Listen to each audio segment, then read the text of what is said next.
Okay. Magandang umaga, mga kapatid, kaibigan. Narito na naman tayo para mag-aral sa salita ng Diyos. Bago tayo mag-umpisa, may hilingin ako sa inyo. Paki-subscribe, paki-like, paki-share sa aming munting YouTube channel, Marlon Corit YouTube channel, para mapabilis pagpalaganap ang salita ng Diyos sa buong mundo at maipakilala natin ang ating Panginoong Hesukristo, ating Panginoong tagapagligtas. Paki-subscribe, paki-like, paki-share. Maraming salamat po. Tayo na ay manalangin. Ama naming Diyos na makapangyarihan sa lahat, salamat po Panginoon sa umagang ito. Narito po kami, Ama, para mag-aral sa iyong salita.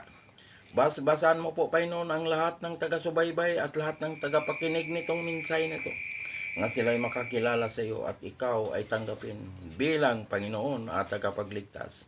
Ito ang aming hiling at samudalangin sa pangalan ng aming Panginoong Hesukristo, naming Panginoon tagapagligtas. Amen. Dito tayo mag-aral, mga kapatid, kaibigan, sa Juan Kapitulo 5, versikulo 22 hanggang 25. Ito ang sinasabi dito sa versikulo 22. Ang amay hindi humahatol sa kaninumang tao, kundi ipinagkaloob niya sa anak ang buong paghatol. Yan ang sinasabi dito. Ang ama hindi humahatol kaninuman. Ibinigay niya kay Kristo ang paghatol. Si Kristo ang maghatol. Dahil siya ay Diyos nga nagkatawang tao. Siya ay tunay na Diyos at buhay na walang hanggan. Si Kristo ang maghatol. Hindi ang Ama. Yan ang sinasabi dito sa versikulo 22. 23. Ito ang sinasabi dito sa versikulo 23.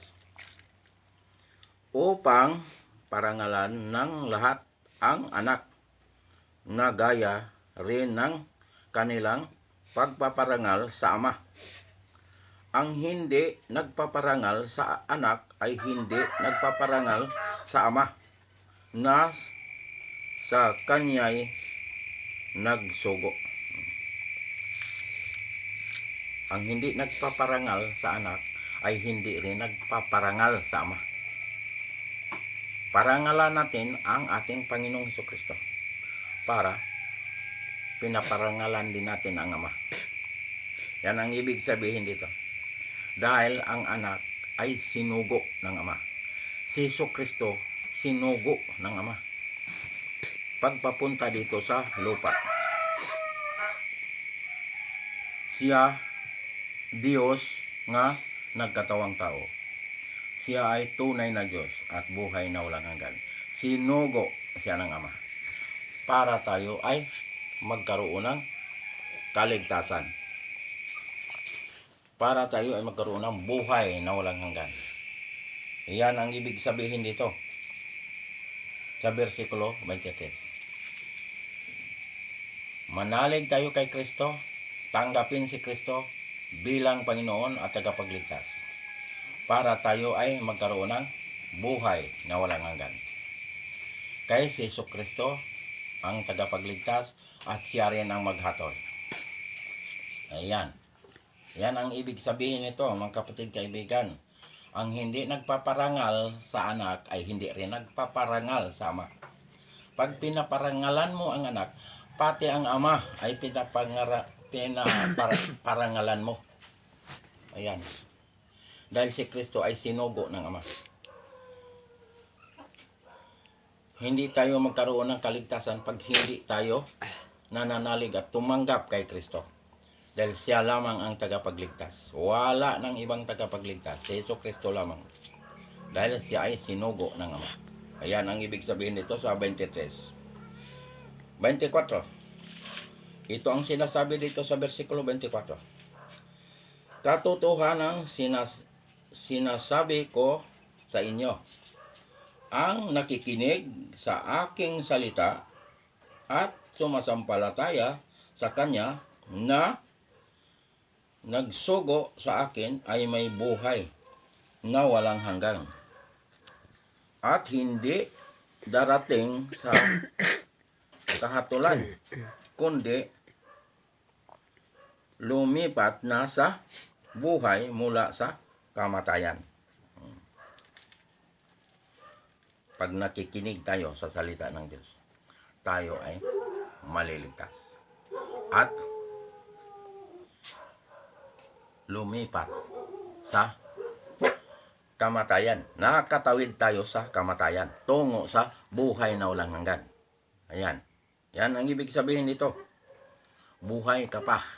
Nakatawid ka na sa kamatayan. Bakit? Nakikinig ka sa salita ng Diyos. Naniniwala ka sa salita ng Diyos. Nananalig ka kay Kristo. Tinanggap mo si Kristo bilang Panginoon at tagapagligtas.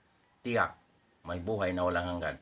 At lumipat ka sa, nakatawid ka sa kamatayan. Lumipat ka sa buhay na walang hanggan. Ayan. Ayan ang ibig sabihin nito. Basta tayo ay nakikinig sa salita ng Diyos. Tayo ay naniniwala. Tayo ay nananalig kay Kristo. Nagkaroon tayo ng buhay na walang hanggan. Nakatawid tayo sa kamatayan. Tungo sa buhay na walang hanggan. Yan ang ibig sabihin nito sa 24. Buhay pa tayo. Nakatawid na tayo sa kamatayan. Dahil tayo'y nananalig at tumanggap kay Kristo. Lahat ng mga nakikinig sa salita ng Diyos, lahat ng mga nananalig at tumanggap kay Kristo, nakatawid sa kamatayan, tungo sa buhay na walang hanggan. Ito, katiyakan sa kaligtasan. Mga kapatid, kaibigan, paniwalaan natin itong salita ng Diyos. Dahil ang salita ng Diyos ay buhay at ito'y katotohanan. Kaya mga kapatid, kaibigan, ang Diyos ay tumitingin sa bawat isa sa atin. Naghihintay ang Diyos kung sino ang lumapit sa Kanya, kung sino ang tumanggap sa Kanya. Yan, hinihintay tayo ng Diyos, mga kapatid, kaibigan. Ngayong umagang ito, alam ng Diyos. Lahat alam niya. Isip, alam ng Diyos. Laman ng ating puso, alam ng Diyos. Pati buhok natin, bilang ng Diyos yan. Walang maitago sa paningin ng Diyos. Kitang-kita niya lahat. Kaya mga kapatid, kaibigan, tiyakin natin ang ating kaligtasan. Baka hindi tayo nakakatiyak sa ating kaligtasan. Tiyakin natin ngayong umagang ito. Si Kristo lamang ang tagapagligtas, wala nang iba. Last verse, 25. Ito ang sinasabi dito sa versikulo 25. Katotohanang sinasabi ko sa inyo, dumarating ang oras at ngayon na nga na maririnig ng patay ang tinig ng anak ng Diyos. At ang makarinig ay mabubuhay. Yan. Pag marinig natin ang tinig ng ating Panginoong Hesukristo, magkaroon tayo ng buhay na walang hanggan. Yan ang sinasabi dito. Pag marinig na, kahit patay, makakarinig, mabubuhay. Anong ibig sabihin? Yung mga patay nga, nandyan sa libingan. Yung mga nananalig at tumanggap kay Kristo bilang Panginoon at tagapagligtas noong buhay pa siya. Nananalig siya, tumanggap kay Kristo, nagpabautismo at sumunod sa kanyang mga utos. Bubuhayin muli ng Diyos yan. Kahit ilang taon nang namatay yan, bubuhayin niya muli at isasama niya doon sa kanyang kaharian. Ito pangako ng Diyos ito nga babalikan ang mga nananalig at tumanggap kay Kristo. Bubuhayin muli ng Diyos yan. Ito, mga kapatid, kaibigan, katotohanan ito. Katiyakan ito sa kaligtasan. Kung sino man ang hindi pa nakakatiyak sa kaligtasan ngayong oras na ito, tiyakin natin ang ating kaligtasan. Dahil napakahalaga ang kaligtasan. Si Kristo ang gumawa nito. Walang ibang tagapagligtas kundi si Jesu Kristo lamang. Gawa 4:12. Kaya tiyakin natin ang ating kaligtasan. Baka bawian tayo ng ating hiram na buhay. Hindi tayo nakakatiyak sa ating kaligtasan. Paano ba pagtiyak sa kaligtasan? Ganito, lumapit tayo kay Kristo, humingi tayo ng tawad sa lahat ng ating nagawang mga kasalanan. Tapos natin nahingian ng tawad ang ating mga kasalanan, manalig tayo kay Kristo. Tanggapin si Kristo bilang Panginoon at tagapagligtas. Yan ang ating gagawin. Dahil ang kaligtasan nasa pananalig at pagtanggap kay Kristo. Diyan tayo nagkaroon ng buhay na walang hanggan. Pangalan ay nakasulat sa aklat ng buhay. Ayan. Yan ang katiyakan sa kaligtasan. Nasa pananalig at pagtanggap kay Kristo. Tanggapin si Kristo bilang Panginoon at tagapagligtas para magkaroon ng buhay na walang hanggan. Ayan ang gagawin. Pagkatapos mong tinanggap ang ating Panginoon bilang Panginoon at tagapagligtas, magpabautismo sa pangalan ng Ama, pangalan ng Anak, pangalan ng Espiritu Santo. Dahil ang bautismo ay mahalaga. Paglubog mo sa tubig, namatay ka kasama ni Kristo. Pag-ahon mo sa tubig, nabuhay ka kasama ni Kristo. Ayan ang kahalagahan ng bautismo. Ikaw ay nagiging bagong nilalang. Wala na ang dating pagkatao. Pangalawang Korinto, Kapitulo 5, versikulo 17. Bagong nilalang ka na. Wala nang dating pagkatao. Yan ang sinasabi. Ikaw ay nakatawid na sa kamatayan tungo sa buhay na walang hanggan. Itong ating pinag-aralan ngayon. Buhay ka pa. Nakatawid ka na sa kamatayan tungo sa buhay na walang hanggan. Bakit nakatawid ka sa kamatayan? Buhay ka pa. Dahil namatay ka na kasama ni Kristo. Nabuhay ka kasama ni Kristo. Ikaw ay ipinanganak muli sa Espiritu. Ayan. Ang sabi ng Diyos, kailangan ipanganak muli sa Espiritu. Kaya pag sa laman ka namumuhay, mamamatay ka. Dahil ang laman ay mahilig gumawa ng kasalanan. Ano ang kabayaran ng kasalanan? Kamatayan. Kaya si Kristo namatay sa krus sa Kalbaryo para bayaran ang kasalanan ng lahat ng tao.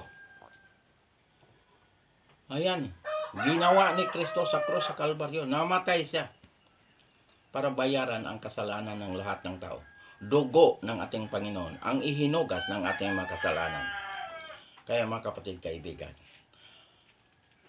mahal tayo ng Diyos. Ayaw ng Diyos na nga ang tao ay mapahamak. Pero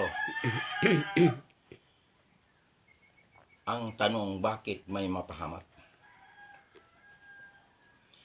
May mapapahamak dahil ayaw makinig sa salita ng Diyos. Ayaw maniwala. Ayaw manalig kay Kristo. Ayaw tumanggap kay Kristo. Kaya nga sila ay napahamak. Pero ang kaligtasan, tapos na ginawa ni Kristo sa krus sa Kalbaryo. Pag ang tao ay hindi naniniwala kay Kristo, tiyak, pangalan ay wala sa aklat ng buhay. Basta hindi ka naniniwala, hindi ka tumanggap kay Kristo, tiyak pangalan mo ay wala sa aklat ng buhay. Dahil ang maliligtas, yung mga pangalan lamang nga nakasulat sa aklat ng buhay. Lahat ng mga nananalig kay Kristo, mga tumanggap kay Kristo, ay nagkaroon ng buhay na walang hanggan. Yan. Pagkatapos mong mabautismuhan, anong gagawin mo? Sundin ang utos ng Diyos. Huwag lapastanganin ang utos ng Diyos. Huwag itakwil, huwag burahin ang utos ng Diyos. Dahil ang sabi ng ating Panginoong Hesukristo sa 1:14, versikulo 15, kung iniibig ninyo ako, tutuparin ninyo ang aking mga utos. Yan ang sabi ng ating Panginoon. Hindi niya binura ang kanyang utos. May mga utos nga binura. Yung pagkatay-katay ng hayop. Nga iwisik para sa kaligtasan. Yun ang binura. Dahil natupad na ni Kristo sa krus sa Kalbaryo. Ang kanyang dugo na ang ihinugas ng ating kasalanan. Kaya hindi na yon ipasunod yung utos na yon nga nakasulat sa papel. Pero ang utos nga nananatili hanggang ngayon, yung 10 utos nga nakasulat sa 2 tapyas na bato. Daliri ng Ama ang isinulat ng mga utos na yon. Ipatupad yun. Dahil ang utos ng Diyos, ito ang mag-identify sa atin na tayo'y nakakilala sa Diyos. Ang sabi ng Diyos, kilalanin niyo ako, kilala ko kayo. Ezekiel 20:20. Lahat nga nakakilala sa Diyos. Naglagay ang Diyos ng palatandaan. Ano ang palatandaan ng Diyos? Pang-4 na utos. Igalang ang araw ng pamamahinga. Ano ang araw ng pamamahinga? Ang 7 araw ay Sabat. Sabat yan. Yan ang ipinagpahinga ng Diyos. Kaya noong nilikha itong mundo na ito, langit, lupa, dagat, lahat nga nandito, pati tayo nilikha ng Diyos, sa loob ng 6 na araw. Anong araw? Yung sinasabing 6 na araw, nilikha ng Diyos ang mundong ito. Anong araw yon? Nag-umpisa sa paglikha sa mundo. Nag-umpisa ito sa Linggo, Lunes, Martes, Miyerkules, Huwebes, hanggang Biyernes. Yan ang sinasabing 6 na araw na nilikha ng Diyos itong mundo na ito. Pati tayo nilikha ng Diyos. Ano ang sabi ng Diyos sa 7 araw? Ang sabi ng Diyos sa 7 araw, siya ay nagpahinga. Itong araw na 7 araw, Sabat, dito nagpahinga ang Diyos. Bakit sinabi ng Diyos nga siya ay nagpahinga? Napagod ba ang Diyos? Hindi napapagod ang Diyos dahil ang Diyos ay makapangyarihan. Sinabi ng Diyos na siya ay nagpahinga para tayong kanyang mga anak, mga nilalang, mga hinirang, sumunod sa kanya. Para tayo ay makapasok sa kapahingahan ng Diyos. Kaya nga, naglagay ang Diyos ng palatandaan. Ano ang palatandaan? Ang Sabat, ang 7 araw. Dahil ang Sabat ay banal na araw. Binasbasan, ibinukod para sa Diyos. Para sambahin natin ang Diyos sa araw ng Sabat. Ayan, ang gusto ng Diyos na siya ay sambahin sa 7 araw ng Sabat. Kaya nga sa bagong langit, bagong lupa, ang sambaron ay Sabat. Sabat ang sambaron, hindi linggo. Saan mabasa? Isaias, kapitulo 66, versikulo 22 hanggang 23. Mababasa mo sa versikulo 22, ang bagong langit, bagong lupa. Tiyak mababasa mo yan. Sa versikulo 22, makakabasa ka na. Bagong langit, bagong lupa. Pero sa versikulo 23, pag nakabasa ka ng araw ng pamamahinga, may Biblia kasi ang nakasulat, araw ng pamamahinga. Pero dito, sa Biblia nga hawak ko ngayon, ang nakasulat dito ay Sabat. Pag ang sinabi ng Diyos, lahat ng bansa pupunta ron para sumamba sa Kanya. Mukhaan, harapan, makikita natin ang Diyos na ating sinasamba. Lahat ng bansa pupunta ron. Hindi sinabi ng Diyos na kayo lang mga Hudyo, taga-Israel, kayo lang pupunta rito para sumamba. Hindi sinabi ng Diyos yan. Lahat ng bansa, ang sabi ng Diyos, pupunta ron para sumamba sa Kanya. Pagligtas ka. Pero pag hindi ka ligtas, hindi ka makapagsamba ron. Hindi ka makapasok doon. Dahil iba ang destinasyon ng mga pangalan nga hindi nakasulat sa aklat ng buhay. Ang destinasyon nun ay lawa na apoy. Ang lawa na apoy, yun ang pangalawang kamatayan. Yun ang impyerno. Yung makapagsamba ron, yung mga pangalan nga nakasulat sa aklat ng buhay. Yun ang makapasok doon. Yung mga ligtas. Ayan. Sambahin natin ang Diyos sa Espiritu sa katotohanan. Sa araw ng Sabat. Sabat ang nakalagay dito. Hindi linggo. Ito katotohanan ito, mga kapatid kaibigan. Ang Diyos ang may sabi nito. Hindi ako. Ginamit lang ako ng Diyos bilang instrumento nga maipahayag ang Kanyang salita sa buong mundo at maipakilala natin ang ating Panginoong Hesukristo na ating Panginoong tagapagligtas. Ayan. Kaya mga kapatid kaibigan, paniwalaan natin ito, ang salita ng Diyos, dahil ito ay buhay at ito ay katotohanan. Ang sabi ng Diyos, ngayon ang araw ng kaligtasan. Buhay pa tayo. Pangalawang Korinto, Kapitulo 6, versikulo 2. Ngayon ang araw ng kaligtasan. Buhay pa tayo. Kaya tiyakin natin ang ating kaligtasan. Kaya ito, pinag-aralan natin katiyakan sa kaligtasan. Mga kapatid kaibigan, hindi pa huling ang lahat. Dahil nandito pa tayo, buhay pa tayo. Pero pag namatay tayo nga hindi tayo nakakatiyak, hindi tayo nananalig kay Kristo, hindi tayo tumanggap kay Kristo bilang Panginoon natin kapagligtas, tiyak, pangalan ay wala sa aklat ng buhay. Basta hindi tumanggap kay Kristo, pangalan ay wala sa aklat ng buhay.